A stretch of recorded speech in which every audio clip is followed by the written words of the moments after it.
How to sign in Scotiabank app. Hey everybody, welcome back to our channel. In today's video I will guide you on how you can sign into the Scotiabank app, so make sure to watch the video till the very end.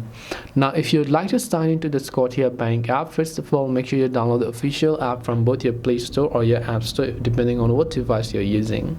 Now signing in basically means that you might have a mobile banking or an online banking account that you'd like to sign into. If you haven't enrolled for either of mobile banking or online banking, make sure you do that by first tapping on the enroll option.